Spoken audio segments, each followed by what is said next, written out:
Hello, this is Mackey coming to you again from Las Vegas, and I'm reading from page 27 from the book Parenting the Bottom Line, and this is my fifth reading.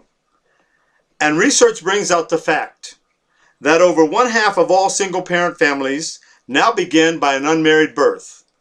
It is also interesting to note that 1/3 of all children in the United States are now born to an unmarried mother. One half of the aforementioned births are second or higher order births, and those are not just first births and certainly not just teen births. And it is reported that only 1/3 of unmarried childbearing occurs to teens, when the majority of these births occur later in life. An article by Eric Elkholm in the New York Times on March 18, 2009 headlined that 2007 U.S. births break baby boom record. The article goes on to say that more babies were born in the United States in 2007 than in any other year in American history, according to preliminary data reported by Stephanie J. Ventura, Chief of Reproductive Statistics at the National Center for Health Statistics. It is an astounding fact that 4,317,000 births just edged out the figure for 1957, at the height of the baby boom. She reported that the increase reflected a slight rise in childbearing, those in their 30s and 40s, and a record share of births to unmarried women. She also stated that this growth in births has mainly been fueled by increases among adult women. She also said that racial and ethnic differences remain large. 28% of white babies were born to unmarried mothers in 2007, compared to 51% of Hispanic babies and 72% of black babies. And the shares of births to unwed mothers among whites and Hispanics have climbed faster than the share among blacks, but from lower starting points. So this trend toward unmarried childbearing in the United States has not occurred primarily among minorities. Among Caucasian women in the United States at virtually every age, there has been an increase in the rate of unmarried childbearing. And there are comparable trends in Europe, Canada, Australia, and New Zealand, and most obviously in Scandinavia. And on this basis, we see that the significance of marriage for childbearing has clearly declined. The roots of all this can be found in delayed marriage and in the separation of sex from marriage. It is important to mention that many of today's TV shows and movies tend to promote the value of single parenting and shacking up as approved and acceptable behavior in society. And it is a well-known fact that the traditional two-parent family with a father and a mother brings stability and balance in all areas of family life, including the raising, nurturing, and disciplining of children. But these unwed and unsingle mothers and single mothers are more than likely the only means of support for their children. If they work, they piece together 2 or 3 jobs to try to provide for themselves and their children, which is by no means enough to live on. But I do have to say that the laws are getting better as far as catching up with some of those deadbeat sperm donors who have no connection at all with all of the thousands of children that they helped to bring into this world. But that does not change the situation of the children not having anyone at home to feed, clothe, love, and protect them.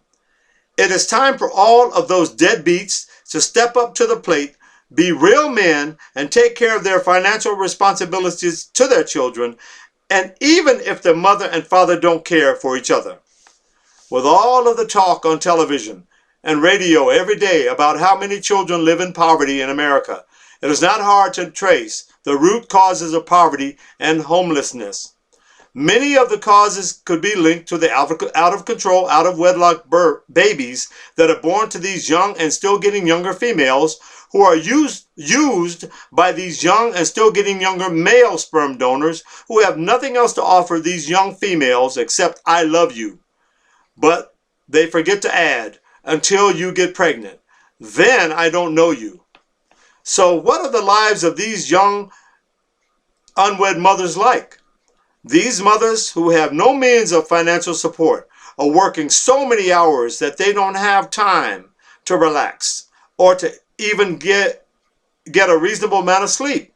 And this means that they have no real quality time to spend with their children. So the real question is, who is looking after the children while mom is working? The answer is, some children are blessed to be able to stay with grandparents, uncles and aunts, cousins and other relatives or family friends.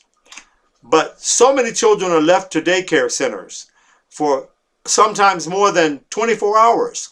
Some simply are left at home alone because daycare is quite expensive, especially if there's more than one child involved. So there are many children left to themselves, and the only babysitter is a television, computer, and video games. And if you really think about it, many of those same young children who are between the ages of 8 and 13 years old are easy pickings for gang recruiters who were also more than likely left home alone at the same age with little or no supervision. So the vicious cycle continues from generation to generation. Now, it does not take a rocket scientist to come to the conclusion that children need a structured existence, and it is the parents' responsibility to provide the structure and guidance needed to nurture their children from infancy to adulthood and to teach them how to make right decisions throughout their lives. In February 2003, article from the U.S. General Services Administration, the U.S. Census Bureau stated that in the year 2000, there were over 4.5 million children under 18 years of age living in homes maintained by their grandparents. It went on to say that the number of children raised in grandparent-headed households has increased by 30% since 1990. It continued by stating, while the majority of grandparents raising grandchildren are between the ages of 55 and 64, 20% to 25% are over the age 65. Now you may be asking, why is this happening? Some of the reasons involve a single parent becoming overwhelmed with financial problems. The children's parents are being incarcerated, succumbing to illnesses, substance abuse, or death. Other reasons are the high rate of divorce, teen pregnancies, and long deployments of parents in the military. And it goes without saying that this puts an overwhelming burden on the grandparents who have spent all of their working lives raising their own children and preparing for retirement, and are faced with the stresses of raising another generation of children to adulthood. And if you're among the group of heroes and fine citizens, I salute you. And being grandparents, my wife and I would do the same for our grandchild or grandchildren as well. Now, many parents today are not aware of this, but there's a generational mindset that started in the late 1950s and early 1960s in the area of parenting. That set in motion a decline in the practice of parental guidance. There were 12 books that were written. There were books that were written instructing parents to not be so strict on their children and suggested the idea that loving care alone instead of a disciplinarian approach to parenting. When it came to the controversial issue of spanking in that era, parents did not realize that there was a right way and a wrong way to spank.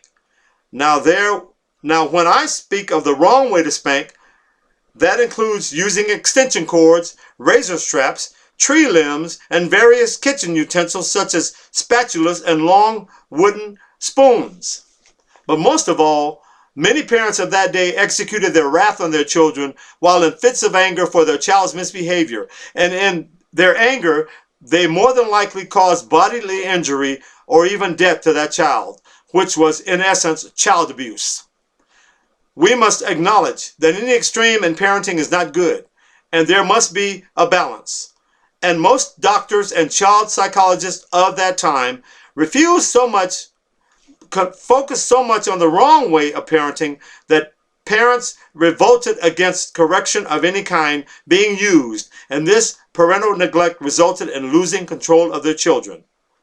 Now I'm going to stop right there, because there's going to be a lot of information I'm going to give you next time according to how to spank or not to spank your child, or how to discipline or not discipline. So stay tuned. God bless you. Thank you for tuning in to Parenting the Bottom Line.